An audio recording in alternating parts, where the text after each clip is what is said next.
Bienvenidos nuevamente a las entrevistas de Tú mismo. Y hoy vamos a hablar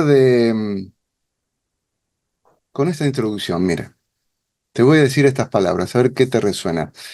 Estamos viviendo el desenlace de una batalla antiquísima, propia del génesis humano, y entrando en la reversión de la balanza donde el ciclo del aumento de la luz vuelve a estar a favor de lo constructivo, comunitario y solidario en la humanidad. El amor crístico en el corazón de cada uno de nosotros. Son palabras de nuestro invitado de hoy, que estáis viendo ahí en pantalla ya. Hola Germán, ¿qué tal? Muchas gracias por recibirnos. Gracias a vos, Aurelio, y bueno, muy agradecido por la invitación de compartir todo este desarrollo y contenido con vos y con tu audiencia.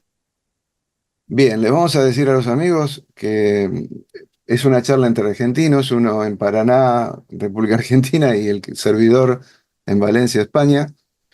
Em, que Germán es terapeuta, además de escritor, por supuesto, educador y pintor. Y entre esto de terapeuta no te lo pregunté antes de comenzar, pero biodescodificador, ¿no? Así es, me Bueno, formé en porque terapias de... vamos a hablar, a ver, acerca de eso un poquito, porque le vamos a explicar a los amigos. Sos autor de estas palabras y de que están en el contexto de un libro que gentilmente me ha llegado a mis manos antes del después, que es de la editorial Autores de Argentina. Un libro donde haces un ejercicio autodidacta bajo una mirada simple, cotidiana, pragmática, que gestó diversas propuestas autoliberadoras vinculadas con la economía no comercial y la democracia autorrepresentada. Al leer este libro, le cuento a los amigos, dije, más allá de mm, un desarrollo impresionante, muy profundo, vasto, me quedaba con las ideas centrales que para mí resuenan mucho, y más en estos tiempos, a raíz de lo que acabo de leer como introducción. Hablas de abundancia, de paz, de felicidad, de autorrealización, de expansión y de libertad.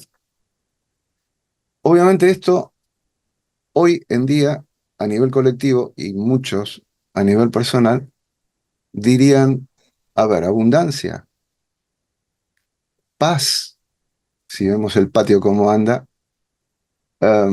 Felicidad, bueno, la zanahoria de los tiempos presentes, vamos corriendo atrás de ella. Y autorrealización, bien, hay mucho trabajo que antes no se hacía a nivel colectivo y ahora sí, estamos en vías de. ¿Cómo es esto de la, el desenlace de una batalla antiquísima? ¿Cómo lo presentarías, Germán? Bien, ¿se me oye bien, Aurelio? Porque me di cuenta que conecté el auricular y estoy con el audio de la PC, pero ¿se oye bien, mi voz? Estás un poquito bajo, pero estás bien, yo te escucho bien. A ver si ahí Sí, cambió sí, yo te algo. escucho, yo te escucho. Bueno, no Sí. sé, conecto el... Bueno, Mm. vamos a continuar.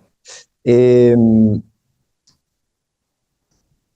Si uno mira las informaciones de culturas muy antiguas, de los diferentes continentes, de América, de Europa, lo que hoy se conoce como Europa, y también uno ve textos que se le dicen sagrados, antiguos, de diferentes culturas, distintas épocas, donde ha habido, como se le dice ahora, reseteos de la humanidad frecuentes que están un poco ocultos en la historia oficial, todos coinciden en que el ser humano actual ha sido genéticamente modificado por otros seres. Y estos otros seres llegan a donde estamos nosotros, que le hicimos la Tierra, a hacer usufructo propio, ¿sí? Entonces, ahí comienza una guerra, vamos a decir ahí como para poner un origen lo más cercano o lo más definido posible, incluso le dice en la Biblia, que bueno, yo no tomo la Biblia como la palabra de Dios, aunque respeto quienes así lo toman, ¿no? Eh, aunque ahí hay algunas verdades, hay muchas otras cuestiones que están un poco deformadas, acomodadas de acuerdo a épocas, teólogos, etcétera, o sacerdotes. Entonces, inicia una guerra contra la humanidad en la antigüedad por estos seres con mucha inteligencia, con mucha tecnología, que intervinieron en el ADN del ser humano y lógicamente el lenguaje. Hay un pasaje, bueno, el ADN se codifica con lenguaje, ¿no? Con palabras. Y si uno tiene distinto lenguaje, tiene distinta cultura. Y si además de eso nos hacen creer que somos enemigos, vivimos en guerra. Con esto quiero decir que cuando en la Biblia, no me acuerdo en el pasaje que dice en la Torre de Babel, que baja un supuesto Dios y le dice a sus hermanos, supuestos dioses, o sea, no era Dios, bajemos y confundamos lenguaje porque estos están teniendo mucha tecnología, están logrando cosas que no nos conviene, y ahí generaron caos, guerras, desorden, eh, para mí también adulteración del ADN y crearon distintas culturas, naciones, pueblos y guerra entre todos, ¿sí? Eso para nombrar solamente un evento, digamos, constatable a través de la Biblia. Entonces, la guerra contra la humanidad inicia miles de años atrás, seguimos en esa guerra con diferentes procesos. Hoy yo entiendo que este enemigo de la humanidad está teniendo nuevamente una tecnología y un nivel, por eso muchas profecías, incluso los pueblos originarios, no solamente la Biblia, indican que en este tiempo iba a ser un tiempo de, como de filtrado entre los que se autosalvaban por buscar la verdad, por transformarse, por vivir de otra manera, por conectarse con lo trascendental o lo que le decimos Dios, el espíritu, y los otros que siguen ciegos detrás de lo que la zanahoria que le va poniendo el sistema, ¿no? Consumir, distraerse, anestesiarse, etcétera, etcétera. Entonces, esa es la guerra milenaria en la que nos encontramos hoy en día y real y constante, porque es una guerra espiritual, en primer lugar, pero bajada a lo terrenal a través de lo político, lo económico, lo cultural, lo ideológico, lo bélico, y bueno, eh, mm, ese es el desafío individual de cada ser humano, darse cuenta, salir de esa trampa y bueno, luego coordinándonos entre muchos, generar otra estructura, otra solución, que es lo que un poco desarrollo en el libro como propuesta. Ujú. La base de este no, a ver, enfrentamiento, digo, de resolución de un conflicto planteado en los términos que terminás de explicar, decís que requiere autoobservación, por un lado, y autotransformación. Te referís a un trabajo interno individual y todo comienza ese gran cambio al cual se va como humanidad. Como siempre, todo, la caridad empieza por casa, ¿no? Entonces, esta autoobservación y autotransformación puestas en acción, ¿qué significa? ¿Cómo se traduce? Bien, hoy le diríamos trabajo terapéutico, antiguamente, bueno, los sacerdotes o los iniciados o los hombres medicina, diferentes nombres, pero bueno, hablando de hoy, es, como se sabe, felizmente, la ciencia, la física cuántica, digamos, la ciencia cada vez se integra más con lo espiritual, con lo trascendente, esotérico. Hoy se sabe que el lenguaje, las palabras, los sonidos, codifican el ADN. Entonces, si nosotros vamos teniendo en cuenta muchas cosas, pero para tratar de ir de lo simple, de lo menos complejo a lo más complejo, de a poco, paulatinamente en el tiempo, eh, observar cómo me hablo, qué pensamientos voy teniendo, qué emociones voy registrando en el proceso de un día, tratando de hacer como eh, un, no sé si un diagnóstico, un inventario de todo esto, ¿no? Ujú. Entonces, hay muchas técnicas, yo voy, nombro una, pero tratando de ver cómo me hablo, cómo pienso, qué siento, y eso naturalmente me va a dar un resultado en la salud, en el estado, en la salud biológica, en el estado psicoemocional, vamos a decir, el equilibrio álmico, interior, como uno le quiere decir, y eso en el tiempo genera en el afuera en la vida cotidiana, en las relaciones laborales, familiares, amistosas, de pareja, etcétera, o relaciones sanas, expansivas, felices, en donde uno se siente seguro y a salvo, porque es una construcción individual, o lo contrario, ¿no? Uno siempre está con una sensación de abandono, de inseguridad, y tapando esa sensación que es permanente con relaciones, con compras, con viajes, bueno, con adicciones diferentes, ¿no? Entonces, empezar a manejar cómo hablo, cómo pienso, cómo siento, cómo me muevo y qué cosas hago como consecuencia de todo eso, es decir, la acción, eh, va a permitir que yo empiece de a poco a transformar, revertir, cambiar, elegir todo eso, ¿no? Siempre hemos creído, porque todo esto no nos lo enseñan ni en la escuela, ni en ningún lugar, ni en la universidad, ni en las religiones, a manejar las emociones, los pensamientos, las palabras, y esa es la base para que después uno pueda, en realidad va todo junto, pero como tenemos que separar de apartes para poder resolver el problema porque es muy complejo, sino los hábitos de nobleza, sinceridad, honestidad, transparencia, valentía, virtud, bueno, todo lo que le podemos decir como actitudes nobles o elevadas o altruistas, se apoyan en esta autoobservación. Si no hacemos esta autoobservación, perdón, es imposible que seamos, que adquiramos, que vivamos con esas actitudes, ¿no? Sinceridad, nobleza, honestidad, ser despiertos y lúcidos y saber poner límites y defendernos y, y a la vez no invadir y no someter y no agredir a nadie de la afuera, ¿no? Lo que le diríamos al prójimo. Entonces la autoobservación es la base, cómo hablo, qué palabras y pensamientos circulan por mi mente cuando estoy distraído, eh, qué emociones tengo y después para adquirir esa transformación es herramientas para ir cambiando eso y tener control, gestión, administración, dirección de todas estas energías, código y energía que circula por nuestro psiquismo, que es similar a un ordenador, ¿no? O sea, el ordenador intenta imitar la neurología humana, por eso no quieren imponer una, digamos, como una solución el transhumanismo, que obviamente no lo es. Pero la palabra y la emoción vendría a ser como el plano y los materiales para construir algo, ¿no? Es decir, el código y la energía es como un motor y el combustible. Si no tengo alguno de los dos, no voy a poder llegar a la acción. O si lo tengo de manera deficiente o no lo tengo observado. Por ejemplo, yo con la palabra digo, quiero ser feliz, pero siento angustia, ¿no?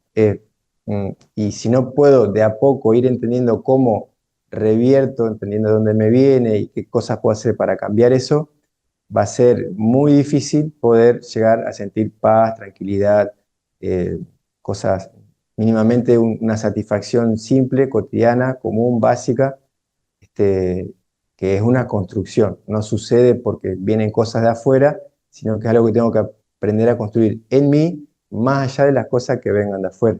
Ujú. Hay algo que destacás que es un encuentro, una integración, ya que vamos hablando del cambio a nivel individual y personal. Decía, un encuentro e integración de la inteligencia femenina con la inteligencia masculina. Y no tenemos que confundir esto con una cuestión de sexo, sino lo sensible, intuitivo, junto a lo racional, pragmático, operando fusionadamente. Es decir, que en cada uno tratar de rescatar exactamente esa cualidad con dos cabezas que tenemos en nosotros, que es lo sensible intuitivo y lo racional pragmático. Necesariamente tiene que ser así. Sí, sí, porque es un poquito lo que hablábamos recién de la palabra y la energía, o el pensamiento y la emoción, el motor y el combustible, el lado masculino de Dios y el lado femenino de Dios. ¿Sí? Dios para mí es una sigla, pero es lo que más normalmente se conoce como el creador de la creación, el origen de todo lo que existe. Una vez me lo comentó un amigo y me gustó y de ahí la tomé, ¿no? La sigla Dios sería diseño infinito de orden supremo, que es ley natural en todo lo que existe, ¿no? De la energía que contiene las leyes se pasa a la materia a través de un proceso y la materia después se disuelve y vuelve a ser energía, vamos a decirle neutra, con leyes que funcionan y no las ha creado el humano ni otros seres que no son humanos. Esto lo ha creado una entidad superlativa que no nos da la cabeza para poder entenderlo, lo que normalmente le decimos Dios. Para que Dios exista necesita luz y sonido, palabra y energía, emociones y pensamiento. El lado masculino vendría a ser la estructura, el plan, el proyecto, el patrón, la patria. El lado masculino vendría a ser la energía, la emoción, la sensibilidad, el afecto, el combustible, la mater, la materia, la matriz, la matria. O sea, son diferentes nombres para describir lo mismo. Dios es dual y complementario en forma integrada. Para mí, ¿no? Esto es un análisis y una investigación. No estoy diciendo, no estoy revelando la verdad, esta es la verdad que yo comprendo, ¿no? Mm. Yo, mirando la naturaleza, tengo dos hemisferios cerebrales, yo y cualquier ser humano, eh, dos hemisferios cerebrales. Uno es lógico y otro es sensible o intuitivo. Uno puede ser el adulto, el otro el arquetipo del niño. Uno toma decisiones, el otro siente. No entiende nada, pero siente todo. Es lo que nos pasa cuando estamos en el vientre de mamá, somos bebés, nos vamos desarrollando, absorbemos todo tipo de emociones, se nos graban vivencias, programas, tienen otros nombres, engramas, y después en la adultez, con alguna emoción similar o palabra similar o situación similar, eso se activa. Y puede ser un bloqueo, un miedo, un trauma, o lo contrario, ¿no? Si tenemos una educación emocional muy buena en nuestros padres, eso puede ser una potencialidad cuando somos adultos. Ujú. Entonces, esa dualidad tiene que funcionar integrada y podríamos tomar la glándula pineal o la conciencia como el justo medio que une e integra esa dualidad complementaria que tenemos, ¿no? Límite y permiso, papá, mamá, raciocinio, sensibilidad. Y con que digamos, podemos imaginarnos que es como una permanente circulación de energía neuronal tipo el 8 invertido, que significa el infinito, Infinito. y Mm. en el centro, donde está el cruce o la chacana, que es el nombre de la constelación de la Cruz del Sur, que significa puente o cruce, eh, podríamos identificarlo con la glándula pineal o la conciencia o el yo. Ese para mí es el hijo, papá, mamá, espíritu, materia, yo. ¿Sí? O sea, Dios con con un plan, Dios, materia y la creación. En este caso el ser humano, pero esto pasa en todos los órdenes. Entonces, yo, creado a imagen y semejanza de esa entidad superlativa que le decimos Dios, puedo pensar, imaginar, poner código y palabra, ponerle energía, emocionalidad, amor, afecto, energía etérica, y con esto decido hacia dónde, ¿no? O sea, en realidad el pensamiento, la emoción va a ir hacia esa acción que uno quiere hacer. Pero la acción, si está desbalanceada en alguna de esas cosas, vamos a generar delito, trauma, conflicto, desequilibrio, enfermedad, etc. Entonces, esa dualidad integrada en un ser humano sería como decir, hoy yo soy adulto porque puedo tener entendimiento y control de mi emocionalidad de niño, entonces si integro el adulto y el niño en mí, el niño sería la parte que siente, tal vez no entiende mucho, pero siente todo, y el adulto, si está integrado el niño, va a comprender y analizar esas emociones y le va a saber dar cauce como un padre a un hijo o una madre a una hija, en el caso del hombre y la mujer, el varón y la mujer. eh, Podría ser el juego de decir, bueno, cuando tengo que tomar una decisión, yo como adulto tengo que tomar una decisión, consulto con mi niño y le pregunto a Germán niño, nanito, bueno, de diferente manera, como me decían, ¿te hace feliz? ¿Te gusta? ¿Querés? ¿Te da miedo? ¿Por qué te da miedo? Si te hace feliz es para tapar alguna carencia, en realidad es una realización individual. Bueno, es como un diálogo de adulto con un niño y una vez que analicé esa decisión, suponiendo que es una decisión importante, si veo que me está frenando un miedo, pero en realidad es muy importante, bueno, decido avanzar y aún con miedo avanzo. Si me doy cuenta que es una precaución, que estoy queriendo hacer algo, pero que ya es como un impulso reiterativo, que cada vez que tomé esa decisión me llevó a un problema, entonces ahí me tengo que contener y es como un adulto que guía al niño. Es decir, La parte racional tiene que darle cauce a lo emocional energético, que en la pareja, el rol natural, el hombre es el que pone límite a la mujer, aunque ahora está todo desdibujado eso, ¿no? Porque la mujer tiene otro tipo de energía, no es que uno sea superior ni peor, o sea, el arquetipo paterno o masculino es el límite y el orden, el arquetipo femenino o materno es el permiso, la familia, el círculo, la sociedad, la comunidad, el amor, el compartir todo, ¿sí? Eso es un poco el arquetipo femenino materno y el paterno masculino, el opuesto. Si esto está integrado, tenemos un individuo equilibrado, consciente y soberano, responsable, lo mismo en una pareja y lo mismo una familia, una comunidad y la humanidad. Sería Ujú. un poco Bien. así. De la misma manera que hablas de la complementación en este sentido, y yo me quedo escuchando y estoy pensando, algunos amigos que dirán, en la época del feminismo puede, lo he dicho en otras oportunidades, les puede sonar un poco distorsionado, pero si profundizamos un poco el concepto de lo arquetípico, lo podríamos entender mejor, como lo acabas de decir. Me refería a la complementariedad, no solamente en ese plano, sino a la integración de las ciencias espirituales y esotéricas ancestrales junto a las ciencias pragmáticas y materiales de punta que tenemos actualmente, usadas en forma complementaria e integradora. Esa es la propuesta que haces. Bien, exacto. Me fui un poquito por las ramas, pero está bueno focalizar. Hoy, felizmente, hay varios libros, varios científicos que están hablando más de Dios y explicando desde la ciencia a lo que le diríamos Dios, lo esotérico, lo espiritual, ¿no? Por Sí. nombrarte uno, Artur Sala, ahí en España, hay otro que se llama Paco Vinagre, también de España. Hace poquito vi un video, no me acuerdo el nombre, es otro libro, eh, y hay otros franceses que hablan de la unión de lo espiritual y lo pragmático, digamos, relacionando la física y la matemática con la espiritualidad, que no pueden estar divididos. Entonces, a través de la ciencia explican que es imposible que no exista Dios, o lo que se entiende por Dios, ¿no?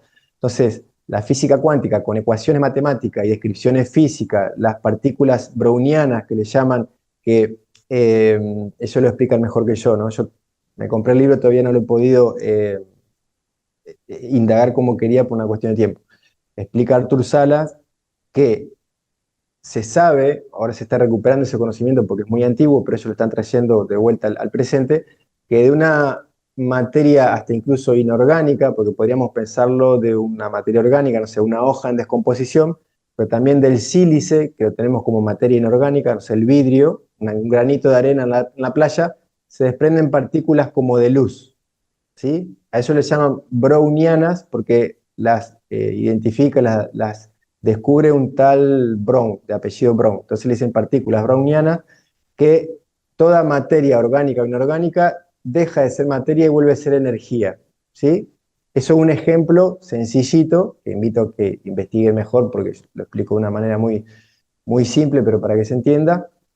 Entre otros, que dan todos estos, algunos matemáticos, otros físicos, explicando a través de la física cuántica que no puede no existir Dios. O sea, es inviable, imposible, solamente responde a una cuestión ignorante que es respetable, porque uno, digamos, esté un poco en desacuerdo con las religiones y por aversión a lo religioso, diga yo soy ateo. Pero una cosa es decir Dios no existe y otra cosa es decir las religiones están un poquito manipuladas, ¿sí? O son un poquito manipuladoras. Va, un poquito entre comillas, ¿no? Para no ofender a nadie.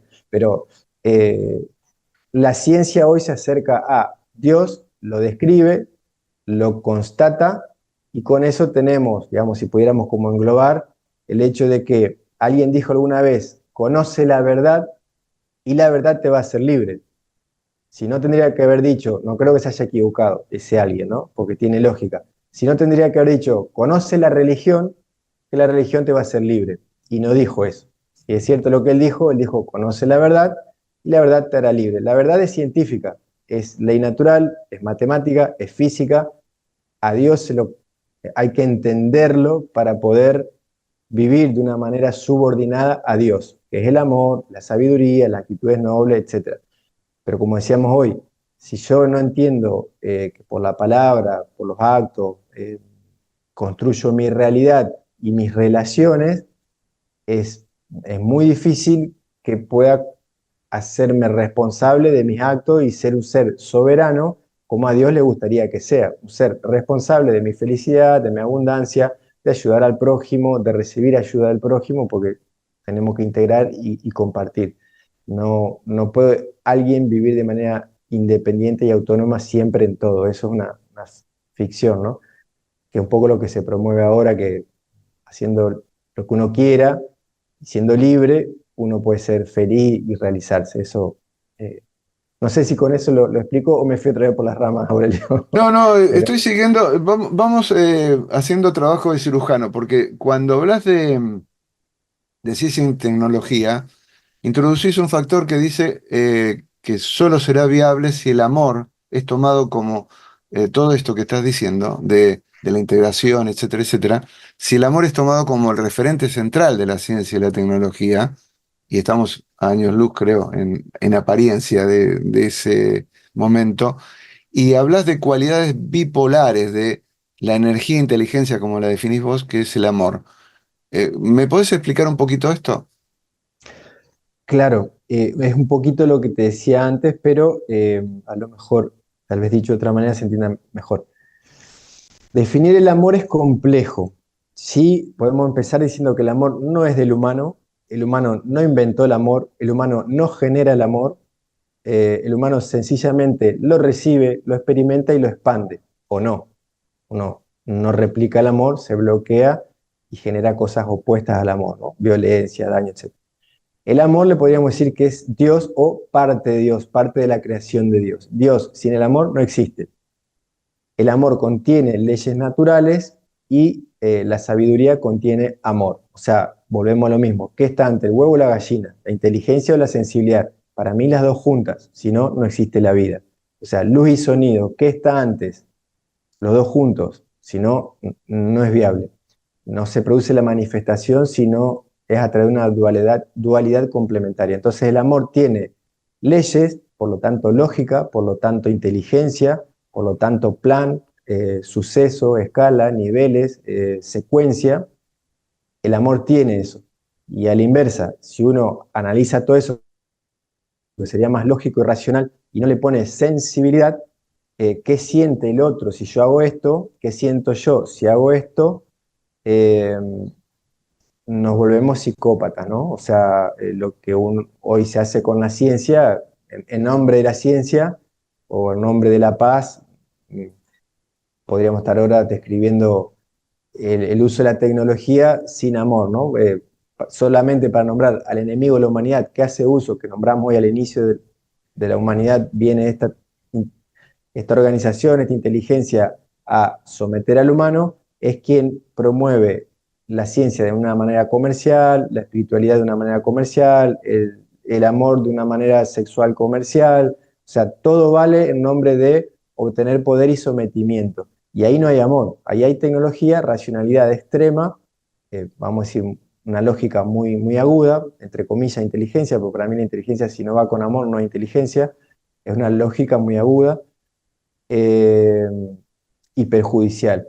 Entonces, si un varón o una mujer, un papá o una mamá no tienen amor, no lo entienden, no pueden educar bien a los niños y esos niños van replicando, excepto que, bueno, uno se autotransforme, van replicando los errores eh, programados intencionadamente, porque nombramos el enemigo de la humanidad, en el lenguaje, haciéndonos creer que somos todos, porque es real que hay distintas culturas, pero también, como dije antes, pueden haber sido creadas intencionadamente. Eh, si respetamos todas las culturas, o todas las formas, sin que nadie dañe a nadie, buscando el equilibrio de todas las partes, de una manera homeostática, como funciona el cuerpo humano, como funciona el universo, o los universos y las galaxias, eso mismo podemos hacer en nuestras relaciones humanas, con una pareja, con un hijo, con los amigos, y después en la comunidad. Entonces, el amor es bipolar, en el sentido no bipolar como se entiende hoy, que no hay control sobre las emociones, sino que tiene lógica racional y también tiene sensibilidad intuitiva, que una vez se dice, bueno, no sé, siento esto y no lo puedo explicar. Y después de un montón de años uno entiende eh, cómo explicar eso que sintió, vamos a decir que era una corazonada, una intuición, un presentimiento, y se guió por lo intuitivo espiritual. Por nombrarte un ejemplo, lo que me pasó con el libro, que fue un proceso de muchos años y al principio yo pensaba que era una ocurrencia tonta o que en un sinsentido, tal vez para llamar la atención, para hacer algo y que, no sé, que me aplaudan. Y después que iba pasando el tiempo y veía que tenía lógica esa pulsión, bueno, me puse en marcha, me tomó mucho esfuerzo, mucho tiempo y, por nombrar un ejemplo, eso está materializado. Y hoy veo lo útil, la utilidad y entiendo esa pulsión intuitiva, vamos a decir, que en su momento tal vez no la podía explicar, ahora sí. Entonces, esa parte del amor intuitiva, como una madre o un padre que tal vez siente lo que tiene que hacer ante una decisión que tal vez nadie se la explicó, pero sabe que es más conveniente hacer lo que siente en relación a los hijos, por poner un ejemplo, y no lo que le han dicho que hay que hacer, ¿sí? Esto lo pongo en un marco genérico, ¿no? Hay que ver en cada caso puntual, pero a veces, si nos guiamos por la intuición, somos más asertivos que guiándonos por patrones que nos han inculcado que vienen de una herencia nociva de manera intencionada, ¿no? Insisto, esto hay que ponerlo en contexto porque también hay tradiciones que son muy válidas y hay que perpetuarlas y respetarlas, y esto también se ha intentado desvirtuar las tradiciones. Entonces, siempre el equilibrio, ni un extremo ni el otro, observar, meditar, analizar si hago así que pasa, si hago así que pasa, pro y contra de cada posibilidad, y después de un análisis lo más complejo y completo posible, bueno, tomo la decisión sabiendo que nunca tengo garantía de, de cuál va a ser el resultado, ¿no? Mm, a raíz de todo lo que estás contando, se me viene a la cabeza la importancia, bueno, de un trabajo como el que vos realizás, que es la biodescodificación. Esto de trabajar eh, las herencias y los mensajes, a veces con palabras, a veces con conductas, con hechos, con antecedentes de que ni siquiera sospechábamos que existían en nuestro árbol familiar, genealógico. Y como eso, la pregunta mía sería, ¿qué importancia alcanzaría el trabajo de la biodescodificación para poder tener más en claro no solamente aquello que sucedió, sino el peso, la influencia, el efecto, las consecuencias que eso conlleva en el presente? Claro. Bien. Bueno, yo hago biodecodificación, regresiones y educación emocional. Son aparentemente herramientas o mecanismos, métodos diferentes, pero siempre se trabaja sobre lo mismo, y la educación emocional sería entender y brindar herramientas para manejar eso que no podemos, ¿no? Las emociones. La biodecodificación tiene una manera de abordar los traumas y resolverlos, la regresión otra, pero trabajan siempre sobre lo mismo. Lo que vos decís lo podríamos explicar más o menos simple de la siguiente manera. El inconsciente tiene mucha información que nuestro consciente no alcanza a percibir, no tiene ni idea, ¿sí? De esta vida, de la vida, de la etapa intrauterina y de vida anterior del alma, que no le alcanza con una sola vida para hacerse sabia. Necesitamos, la vida del alma es, a mi entender, eterna, ¿no? O el individuo, vamos a decir, el pedacito de Dios que se separó de la gran conciencia para experimentar una serie de vivencias para adquirir cierta sabiduría y bueno, eh, eso que uno le diría alma, eh, tiene un tiempo energético inconsciente, le podemos decir así, que es cuando podemos conectar con ese estado, es un tiempo permanente o se le dice eterno, ¿no? Entonces ahí está toda la información del campo. Si yo me conecto con eso, puedo tener una sabiduría que la obtengo del campo, ¿no? Sería un iluminado, un ser crístico evolucionado, un sabio, ¿no? O sea hombre o mujer, varón o mujer. Entonces, en ese tiempo, lo que me esté afectando hoy, por ejemplo, un bloqueo, no me animo a avanzar en algo, no me animo a hacer algo, eh, ese bloqueo emocional, ese pánico, por ejemplo, que lo podemos detectar con una biodecodificación o una regresión, cuando a veces las biodecodificaciones no alcanzan a llegar al punto, con una regresión sí, eh, uno conecta con el suceso que vivió, ya sea en esta vida, en la etapa intrauterina, en la etapa intervidas, que se le dice, o previo a eso en vidas anteriores, que está la memoria en el alma. Entonces, cuando uno entiende qué me generó en un, vamos a decir, en un pasado lineal, cuando se despliega la vida de ese alma y se va recorriendo, no en un tiempo permanente o circular, como se le dice, sino en un tiempo desplegado y lineal, uno va, encuentra el qué me pasó, que me generó un alto pánico a avanzar, tomar decisiones y ir por algo que me estimula, que me atrae. Cuando uno entiende eso, que qué pasó y se vincula con un hecho que hoy es similar, por ejemplo, tengo que desafiar la autoridad y la autoridad antes me mató. Entonces yo, al ver que en ese tiempo la situación era muy diferente ahora, y ahora yo con autoridad puedo manejarla de otra manera, hablar de otra manera, defenderme de otra manera, ir por otro lado, puedo avanzar igual, correr el riesgo, trascender el miedo, aún con miedo, y, y no frenarme por miedo a la autoridad, que antes esa autoridad me mató. Entonces, eh, como en el inconsciente está todo junto, es conectar con una neurona o un archivo, una partícula de luz que tiene un, vamos a decir, como una nube de peso específico negativo muy fuerte, que me prende todas las alarmas. Entonces, cuando ahora yo estoy en una situación similar de desafiar a la autoridad, hoy me atrevo, pero si no lo veo, esto me bloquea y me dice, no, si yo voy y desafío a la autoridad, estoy muerto.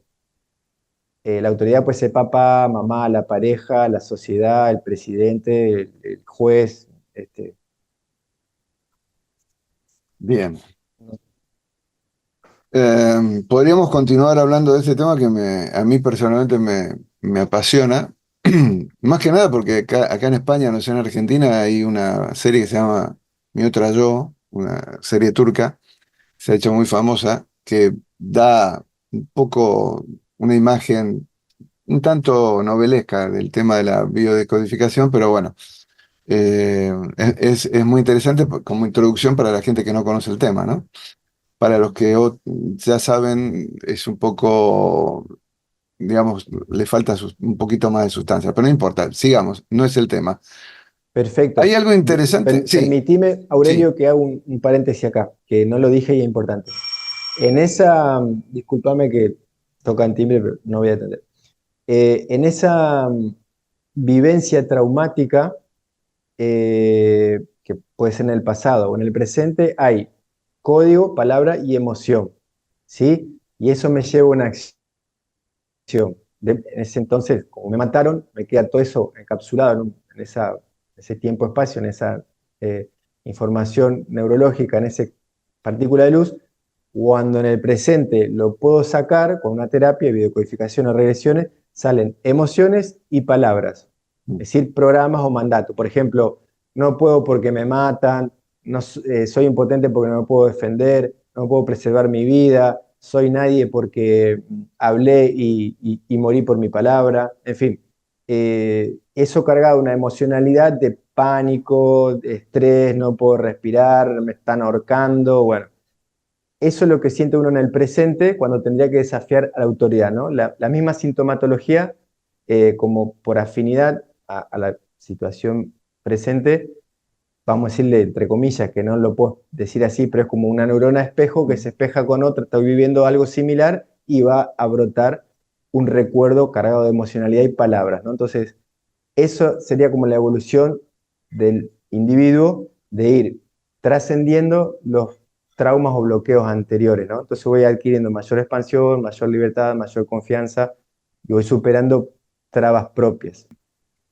Claro, das la clave, no sé si resume un poco lo que acabas de decir, pero si el ser humano asume su divinidad interna, su divinidad en definitiva, su conexión con el amor de la fuente divina, se convierte en un ser autónomo por naturaleza propia. Exacto, que aclaro que esa es la base. Yo tengo que ser autónomo, responsable de mis actos, pensamientos, emociones y decisiones. No puedo dañar a nadie. Pero después yo solito no puedo, porque necesito del prójimo. Y eso le pasa a todo el mundo. Y ahí entramos nuevamente en la homeostasis, en la comunitariedad, en el bien común, en, eh, en el equilibrio que hablamos de individuo y comunidad, o masculino-femenino, yo y el otro, la energía y la materia. No hay separación. O sea, Ujú, es toda una permanente. Yo tengo que ser mi mejor versión que pueda lograr y tengo la eternidad por delante, o sea, tengo siempre para mejorar, y los demás también. Y si todos hacemos eso, nuestro único obstáculo es cada uno, se termina la competencia y nace la compartencia permanente en todos los ámbitos y con todo el mundo. Y nace una humanidad hermanada por el amor, una humanidad crística. O sea, podés seguir siendo argentino si querés, porque te acordás de la bandera, perfecto, pero entre argentinos, uruguayos, españoles y demás, ¿cuál es la diferencia si primero somos seres humanos? Después podemos tener una camiseta de un club, una camiseta de, no sé, bailo tal música, como tal comida, hablo tal lengua, pero si no nos dañamos somos hermanos. Y eso ujú, ya nos integró. O sea, no sería eliminar las culturas, en todo caso revalorizarlas, disfrutarlas, compartirlas, pero ninguna se impondría sobre ninguna otra. ujú. Eso es lo que sucede de manera natural cuando un ser humano vive en amor, con amor y, y- y- y Bien, bueno, y no un humano. un modelo de vida más o menos cercano a lo que plantea la permacultura, ¿no? Sí, sí, por ahí yo en el libro lo explico de que la permacultura reaparece ahora con este nombre un poco nuevo, novedoso, permacultura, pero son cuestiones muy antiguas, o sea, no es que se está rescatando algo que ya ha existido, y así está pasando en la ciencia. Bueno, antes la política era un arte de hacer las mejores, de buscar el bien común, ¿no? Yo jugaba con las palabras y a la política le ponía ética, como hacer la ética mejor, los mejores valores para la polis o la ciudad, ¿no? Eh, los mejores valores aplicados al grupo donde uno vive. Eso podría ser la política, pero bueno, antes era un arte de ser un sabio aplicando equilibrio en todas las decisiones, y hoy es comercio. Quien más poder tiene, más ambición tiene, bueno, es el indicado para ponerlo en tal lugar para los planes de quienes son contrarios a lo que nosotros queremos construir. Ujú. Bien, como el tiempo ya me está marcando el límite, te agradezco mucho, Germán. Germán Rodríguez Mayor, autor de Antes desde del después, Un mundo posible en el buen vivir. Eso es lo que me gustó en una de sus partes de este libro de la editorial Autores de Argentina. Germán, yo por mi parte tengo muchísimas preguntas, pero le dejo a los amigos que se quieran interesar por este libro, que lo pueden conseguir, no sé de qué manera, si querés decirlo. A través de mi correo, o está en Amazon también, digamos, y si no, en Argentina, a través de mi correo se lo envío por correo postal. En el exterior lo pueden adquirir a través de Amazon. Bien, los detalles los vamos a poner en la descripción para que aquellos interesados lo puedan encontrar allí. Germán, muchísimas gracias y nos volvemos a encontrar si el universo así lo quiere. Y muchísimas gracias nuevamente por tu intervención y tus palabras. Queda abierta la puerta para que aquellos que quieran entrar sigan ese camino. Bueno, Aurelio, te agradezco a vos enormemente, la verdad, y a Eva, quien nos vinculó, una amiga en común, Eva Sandoval. Así que sí, de mi parte predispuesto, cualquier otra inquietud como esta de seguir desarrollando algún tema, y si no, bueno, seguiremos en el camino que cada uno está Ha este, emprendido. Muchísimas avanzando, claro. gracias. Muchísimas gracias. Y a los amigos que nos están viendo hasta ahora, por vuestra compañía, también nuestro agradecimiento y la promesa, como siempre, de una próxima entrevista aquí en Tú mismo.